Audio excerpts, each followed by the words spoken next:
Yes people, and welcome back to AJ Cars, and welcome back to another video, not on this and not on the BMW. Well, it is, but it isn't, because you've seen the title, you've seen the thumbnail. Yes, someone has crashed into the E46. Now, before we get fully into it, I want to say make sure subscribe to the channel, because I know a lot of people that watch these aren't subscribed, and builds like this and what's going to be the E46 hopefully is going to be on this channel quite a lot. So stay tuned for that. Make sure to like and subscribe, and we're going to get straight into this video.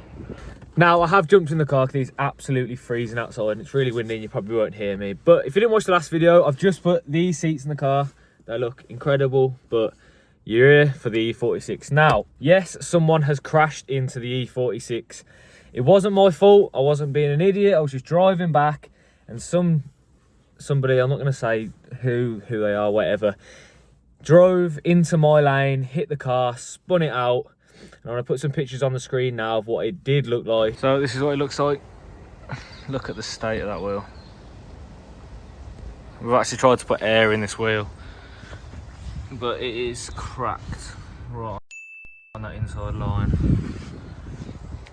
Quarters dented, you can see here, dent there. Didn't really catch the sill, but I've cracked this wheel as well. So that's gone flat. So yeah, that's got a crack in it. That's buckled like fook. So that's done out. It's new wheels. I think what we're going to do is we're going to paint the quarter, or paint the quarter, blend door. Then we're probably going to colour code these side skirts while we're at it, just because it's in and whatever else needs doing. But yeah, this is the state the car's in at the minute. So yeah, someone has crashed into it. So I was going to go through just a payment method, but they didn't really want to do that. They just wanted to go through insurance because their premium wouldn't have gone up as much as however much the cost of the repair was. So unfortunately I had to go through the insurance, which I didn't really want to do because I'm a bit worried about my premium next year. Even though it was a non-fault accident, you never know with insurance companies. But I am also kind of glad that I went through the insurance, for the fact that I didn't know the history of this car. I bought this car on a limb. It was an ex-drift car, so I wasn't really concerned about the history of this car because it had been sent around on track and daily driven as a drift car, stripped out there, no interior. So I wasn't really concerned about its history. However, I was a bit shocked when I contacted the insurance company and I valued the car at a certain amount and they said, "You're completely wrong. No, your actual valuation of the car is," what they said is £4,000. Now, I was pretty happy with that because I didn't buy the car for anywhere near that. So I was like, okay, that's fine. They valued it at £4,000 and they're going to offer me so much to repair the car. But the only reason they valued it at £4,000 and not what I said was because apparently the car had already been total lost twice. Not once, twice. Once in 2016 and once in 2018, Cat N, then a Cat C. So the car is actually a categorised car, which I didn't know, which I probably should have HPI checked it. But again, I didn't care about the history, so I couldn't care less about any of that. But yeah, it was a bit of a shock, the fact that that car had already been total lost twice already. I'm lucky because the insurance company gave me an absolute weapon of a car to drive around in. But yeah, I'm able to get about. I can go to work happily. I don't need that car for the time being, so it's good for me. But the car is in the workshop at the minute, so it's getting repaired. I'm pretty sure one of the lads is going through a BMW workshop, which is where I work, so it can be all done in-house, which is good for me because I get to work on it. I don't have anyone working on that. I don't know. I know exactly what I'm doing to it, what needs to be done, which is good for me.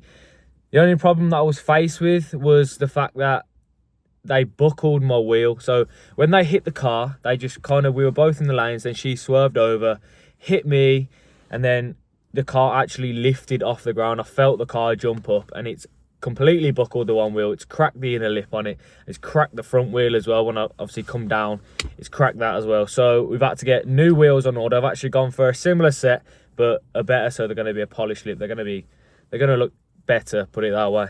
I need to get tyres for it. The quarter is getting repaired.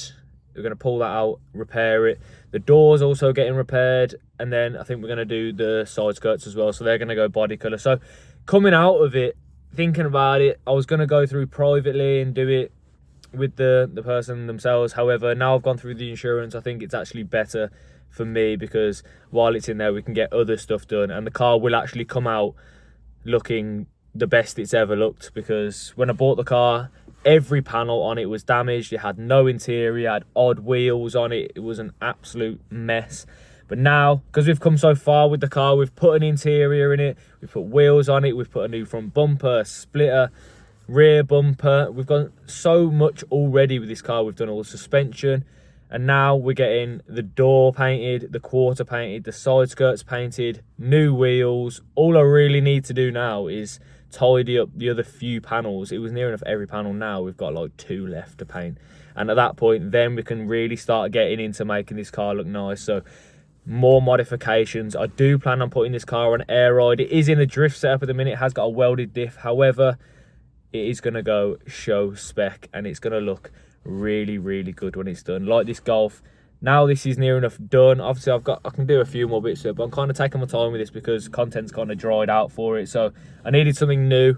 But now, because of how well this turned out, I think I can do the same with the E46, and it will look just as good, if not better, in my opinion, because this is almost like a practice car. This was my training car, and now I know what I'm doing. We can do it again to the E46. So I just wanted to come on here and tell everyone what's happened. I know the videos on the E46 are actually going to be a bit slower now. I can't actually make any videos on this car, which I already had some planned, which I can't now because it's in the workshop, and I can't touch it until it's done. But we're going to try and get some more content on this Golf out for now, because there is a few things I want to trial with this car. But yeah, the videos aren't going to be out probably until the new year, so stay tuned for that. I do want to get some videos done on it. I had some in mind, but I can't, so we're just going to have to deal with that. Stuff happens like this, you just got to deal with it. So in the new year there will be more and more content coming for the E46, so stay tuned for that, and I'll see you guys in the next one.